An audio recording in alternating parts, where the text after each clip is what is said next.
প্রকৃতির কাছে বসে খাবার খাওয়ার মজাই আলাদা, আর তা যদি হয় ভর্তা ভাত তাহলে তো কথাই নেই। ফ্ল্যাশব্যাক। হ্যালো সবাইকে, আমার অনেক দিন ধরে ভর্তা ভাত খেতে অনেক ইচ্ছে করতেছিল, অঞ্জনকে বলতেছিলাম।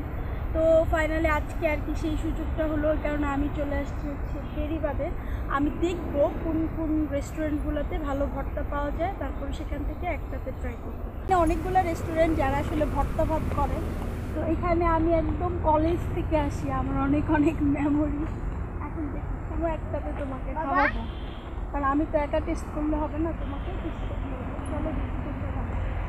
আমরা বেরিবাদে অনেকবার এসেছি এবং ভর্তা ভাতও খেয়েছি। অনেকগুলো রেস্তোরাঁতে এখানে ভর্তা বিক্রি করে, তাই কোনটাতে বসে খাবো একটু ঘুরে ঘুরে দেখছিলাম। আজকে আমাদের রিকোয়ারমেন্ট দুইটা, ভর্তা দিয়ে ভাত খাবো আর সাথে সুন্দর প্রাকৃতিক দৃশ্য দেখা যাবে এমন রেস্টুরেন্ট হতে হবে। অবশেষে আমরা একটা রেস্টুরেন্ট পছন্দ করলাম, কিন্তু বাদলা একটা বিপত্তি। আজকে আমরা যে রেস্টুরেন্টটা পছন্দ করেছি এই রেস্টুরেন্টে আজকে শুধুমাত্র ভর্তা ভাত আছে। তারা যে অন্যান্য যে আইটেম করে ফিশ ফ্রাই বা অন্যান্য কিছু, সেগুলো আজকে করে নাই। কিন্তু এত দূর যেহেতু এসেছি, ভর্তা না খেয়ে কি যাবো, তাই অর্ডারটা করে ফেললাম। অর্ডার করার পরে আমাদেরকে জানানো হলো খাবার সার্ভ করতে একটু সময় লাগবে, কারণ অনেকগুলো ভর্তা ফুরিয়ে গেছে। তাই আমরা অপেক্ষা করতেছিলাম, একটু হাঁটাহাঁটি করছিলাম, ছবি তুলছিলাম। এর মধ্যে দেখলাম একটা দোলনা দেখে তো অস্তিত্ব মহা খুশি। অস্তিত্ব দোলনায় উঠে দোল খাচ্ছিল। অস্তিত্বের দোল খাওয়া দেখে আমারও দোল খেতে ইচ্ছা করলো। তারপরে আমিও উঠে গেলাম, উঠে অনেকক্ষণ দোল খেলাম। এর মধ্যে এসে বললো আমাদের খাবারটা রেডি হয়ে গেছে, তাই ঝটপট সেখানে চলে গেলাম খাবার খাওয়ার জন্য। খাবার খেতে বসে সবচেয়ে যেটা বেশি ভালো লাগলো সেটা হচ্ছে এরা খুব সিম্পল ওয়েতে খাবার সার্ভ করে এবং একদম প্রকৃতির কাছাকাছি বসে খাবার দেখে তো আসলে মনটা ভালো না হয়ে পারা যায় না। তারপর অঞ্জন ভাতের প্লেটে এক এক করে ভর্তা তুলে দিচ্ছিল। এদের ভর্তা পরিবেশনটা দেখে আমার আসলে ভালো লেগেছিল, কারণ খুবই অল্প অল্প ভর্তা, যেহেতু অনেকগুলো আইটেম তাই খুব অল্প করে দেয় না, যেন সবাই সবগুলো টেস্ট করতে পারে।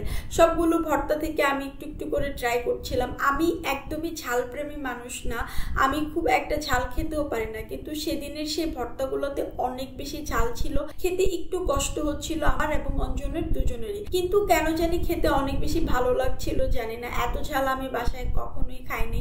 একদম ঠোঁটটা জ্বলে যাচ্ছিল, একটু পরপর পানি খাচ্ছিলাম, 7 আপ খাচ্ছিলাম, কিন্তু ঝাল কিছুতেই যাচ্ছিল না। তারপর খাওয়া দাওয়া শেষ করে উঠে যাব, এর মধ্যে অঞ্জন বলে উঠলো যে তুমি একটু ডাল দিয়ে লেবু দিয়ে খেয়ে দেখো, অনেক বেশি ভালো লাগবে। ওর কথাটা আমি একদমই ফেলতে পারলাম না, তাই খাওয়া শেষ করার পরও আমি ডাল ভাতের সাথে লেবু চিপে নিলাম।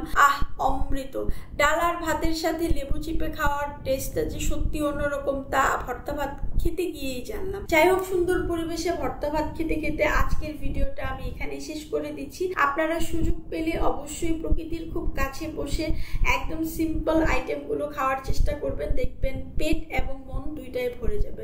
Thanks for watching.